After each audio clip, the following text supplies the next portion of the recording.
Hello students, today I am here to discuss Sufi and Bhakti movement.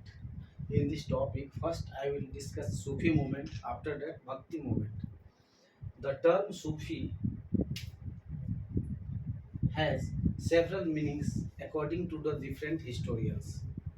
सूफी सूफीवाद का अलग अलग इतिहासकारों ने अलग अलग मतलब अपने अपने हिसाब से दिया है।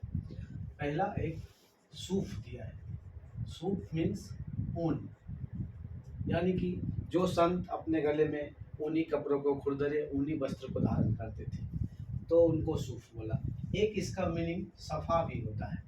सफ़ा मीन्स साफ, यानी कि वैचारिक शुद्धता, जो अपने अंदर बहुत अच्छे विचार को धारण करता हो उनको सूफी बोला गया।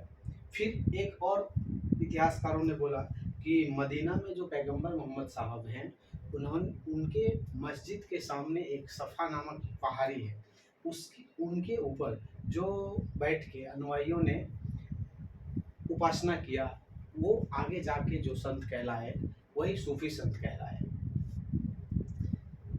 तो सूफी संत, तो सूफीवाद का उदय जो है सो ईरान से हुआ। मध्यकालीन भारत में जर्जर हो चुकी समाज में अनेक सामाजिक कुरीतियाँ आ गई थी। ये कुरीतियाँ हिंदू, मुस्लिम, ईसा, बौद्ध सभी धर्मों में आ गई थी, जिसके फलस्वरूप लोगों के बीच आपसी सद्भावना और सामाजिक भेदभाव आ गया था। जाति एवं वर्ण व्यवस्था काफ़ी चरम पे पहुंच गई थी और जो शासक वर्ग थे वो आम जनता पे बहुत सारे अत्याचार करते थे। इसके कारण आम लोगों के बीच काफ़ी हीन भावना आ गई थी, जिसके फलस्वरूप सूफी आंदोलन आने के बाद लोगों के बीच भक्ति का विकास हुआ। आम लोकचाम की भाषाओं में साहित्यिक रचना आई। जाति एवं वर्ण व्यवस्था में काफ़ी शिथिलता आई। लोगों के बीच अनेक मोटिवेशंस आए। जो सामाजिक कुरीतियाँ थी उनमें थोड़ा सा डेवलपमेंट आया। तो सूफीवाद या सूफी संत जो भारत में पहली बार आए वो थे शेख इस्माइल। वो मोहम्मद गजनवी के साथ पहली बार भारत आए थे और उनके बाद मोहम्मद गौरी 1192 ईस्वी में तराइन का प्रथम युद्ध जो मोहम्मद गौरी और पृथ्वीराज चौहान के बीच हुआ था, उनके साथ उनके सैनिक के साथ ख्वाजा मोइनुद्दीन चिश्ती भारत आए थे। वो उस समय के हिंदुस्तान के लाहौर में आए थे। तो ख्वाजा मोइनुद्दीन चिश्ती को भारत में चिश्ती संप्रदाय का संस्थापक माना जाता है, लेकिन चिश्ती संप्रदाय भारत से बाहर जो था अफगानिस्तान में स्थापित हुआ था, वहाँ इसका संस्थापक अब्बू अब्दाल चिश्ती थे। अब्बू अब्दाल चिश्ती के उत्तराधिकारी हुए शेख हारून और शेख हारून के शिष्य हुए ख्वाजा मोइनुद्दीन चिश्ती। जो गरीब नवाज का जो दरगाह है अजमेर में, ख्वाजा मोइनुद्दीन चिश्ती की दरगाह है। तो भारत में चिश्ती संप्रदाय के संस्थापक थे ख्वाजा मोइनुद्दीन चिश्ती। ख्वाजा मोइनुद्दीन चिश्ती के दरगाह पे अजमेर में अकबर 2 बार पैदल यात्रा किए थे। इनका मानना था कि लोगों के बीच जो है धर्मांतरण नहीं होना चाहिए, लोगों के बीच धार्मिक स्वतंत्रता होना चाहिए, लोगों को अपने मन से जो धर्म अपनाना है वो अपना सकते हैं। ख्वाजा मोइनुद्दीन चिश्ती के समय में अजमेर पे पृथ्वीराज चौहान का शासन था।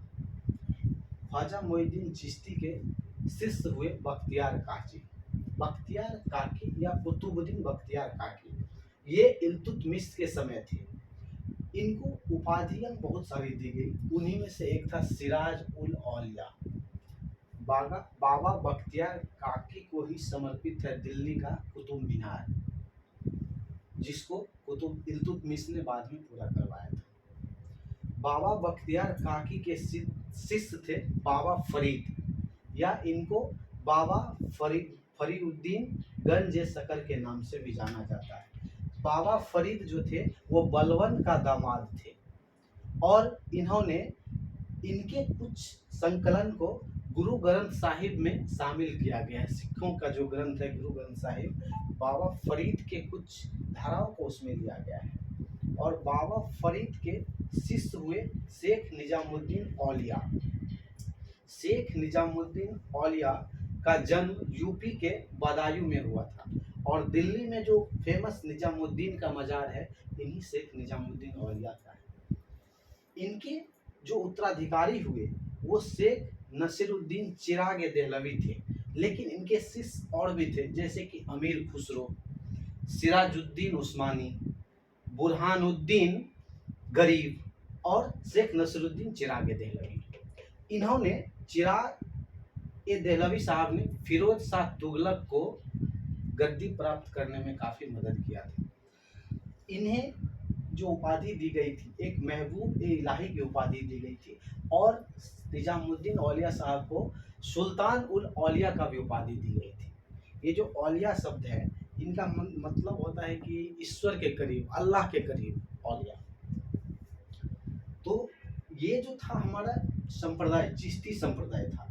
एक्चुअली जो संप्रदाय है एक ही धर्म के अंदर अलग अलग विचारधारा को मानने वाले लोगों के ग्रुप को हम संप्रदाय कहते हैं। यानी कि इस्लाम धर्म में जो एक प्रमुख संप्रदाय है ये था चिश्ती संप्रदाय, और भारत में चिश्ती संप्रदाय ख्वाजा मोइनुद्दीन चिश्ती थे। लास्ट एक आता है इनके जो अंतिम सूफी संत थे वो थे शेख सलीम चिश्ती। अकबर ने अपने पुत्र सलीम का नाम जो जहांगीर बाद में हुआ, इन्हीं के शेख सलीम चिश्ती के आशीर्वाद से उनको पुत्र की प्राप्ति हुई थी, पुत्र धन की प्राप्ति। उसके बाद उन्होंने शेख सलीम चिश्ती का नामकरण किया था। अभी हम देखेंगे और भी जो संप्रदाय है सूफीवाद में, एक था चिश्ती संप्रदाय।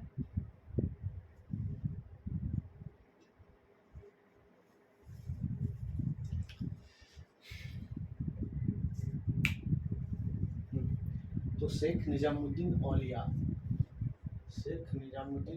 से डिफरेंट एग्जाम में बहुत सारे क्वेश्चंस पूछे जाते हैं।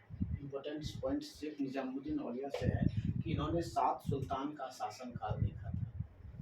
7 सुल्तान का शासनकाल देखा था।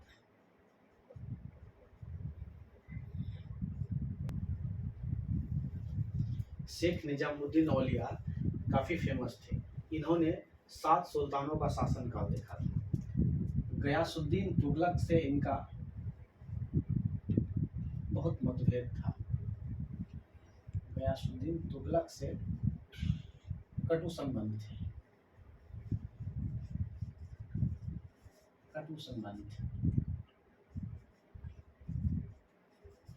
किसी के दरबार में नहीं गए थे, कोई भी मुगल शासक के दरबार में नहीं गए थे।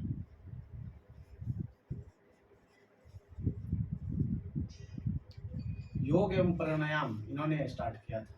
योग एवं प्राणायाम जो आज रामदेव बाबा सिखाते हैं इनका देन है। और शेख निजामुद्दीन औलिया ही एक ऐसे संत थे चिश्ती संप्रदाय के जो कि अविवाहित थे, अविवाहित संत थे। ये इनके बारे में बहुत सारा पॉइंट पूछा जाता है।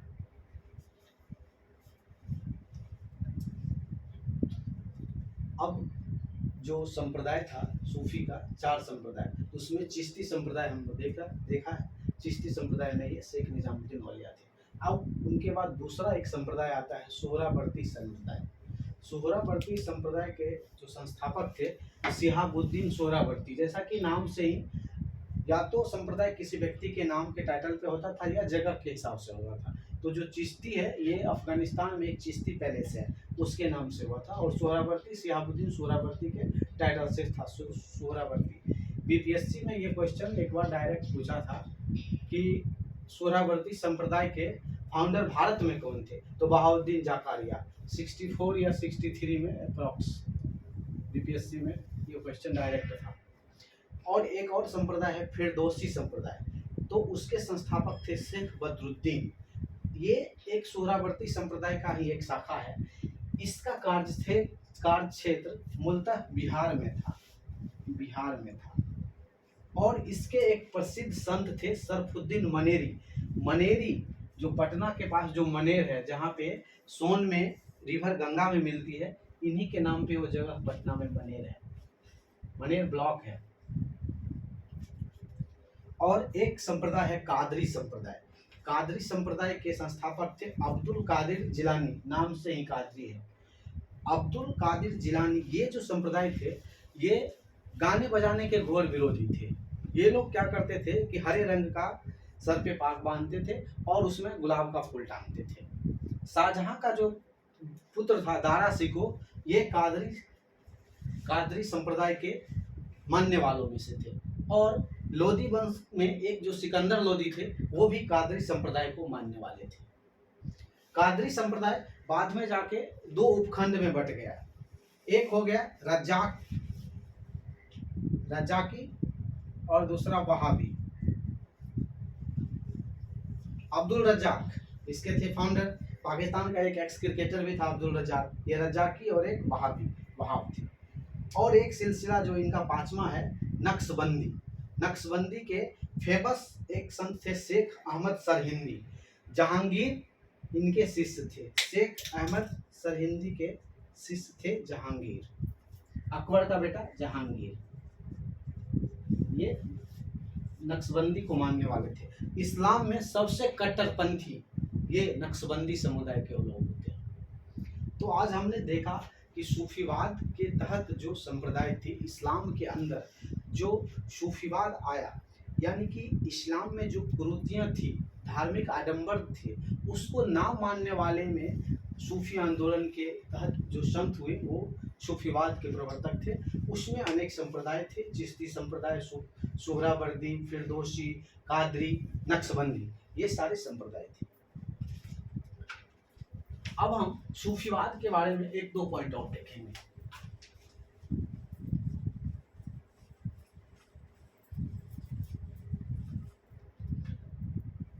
सूफीवाद को एक था इसमें वासरा समूह और एक है बेसरा।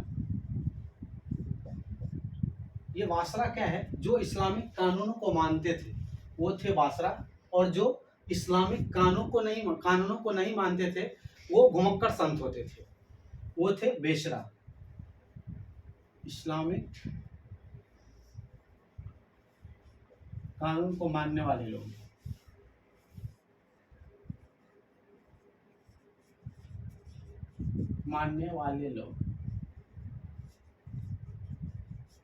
ये इस्लामिक कानून को नहीं मानने वाले लोग ये घुमक्कड़ होते थे। बेसरा घुमक्कड़ लोग होते थे। ये क्या करते थे? घूम घूम के गाना बजाना करते थे, मजारों पे घूम घूम के गाना बजाया करते थे। और इनका जो उपासना का जो तरीका था, सूफीवाद का जो उपासना करते थे, वो उपासना करने को बोलते हैं जियारत। ये टर्म है जियारत। इसमें क्या करते थे ये लोग? मजार पे गाना गाते थे, संगीत करते थे और ईश्वर की आराधना करते थे। इनका मानना था कि ईश्वर हमारा प्रेमी है और संगीत, त्याग, गान, इससे हम अपने प्रेमी को पा सकते हैं। एकेश्वरवाद में ये विश्वास करते थे।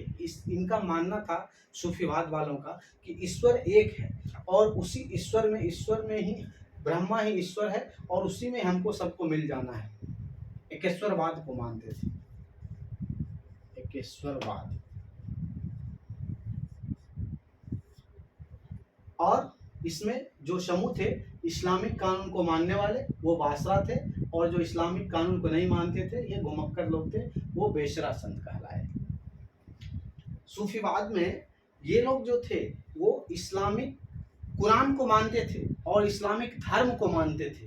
कुरान और इस्लामिक धर्म को मानते थे। कुरान एवं इस्लाम को मानते थे। इस्लाम को मानते थे, लेकिन इस्लामिक कट्टरपंथियों के विरोध में थे। इस्लामिक कट्टरपंथियों या धार्मिक कर्मकांड का ये विरोधी थे।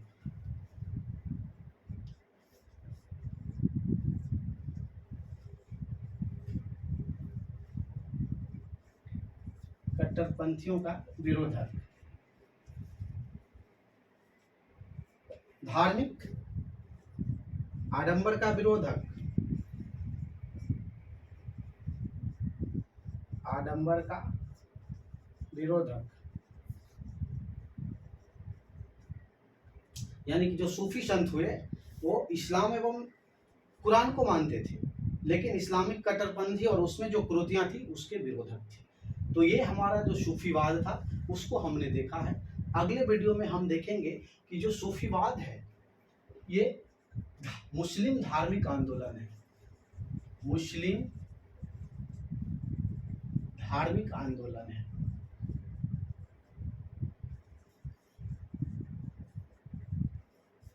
अब मैंने बोला कि हिंदू जो धर्म है उसके अंदर भी अनेक सारी कुरीतियां और बुराइयां आ गई थी। तो सूफीवाद से मुस्लिम धार्मिक आंदोलन का शुरुआत हुआ और भक्ति आंदोलन से जो हमारे हिंदू समूह में जो धार्मिक आंदोलन हुआ वो भक्ति आंदोलन है। इसको हम अगले टॉपिक में देखेंगे, आप लोग इसको देखिए। और मैंने जो चिश्ती संप्रदाय से बहुत सारे पॉइंट्स बताए हैं वो एग्जामिनेशन पॉइंट ऑफ व्यू से डायरेक्ट वहाँ से क्वेश्चन आते हैं। बाबा फरीद, शेख मुहिउद्दीन चिश्ती, निजामुद्दीन औलिया, वहाँ से बहुत सारे पॉइंट्स बनते हैं, उसको ध्यान से देखिए।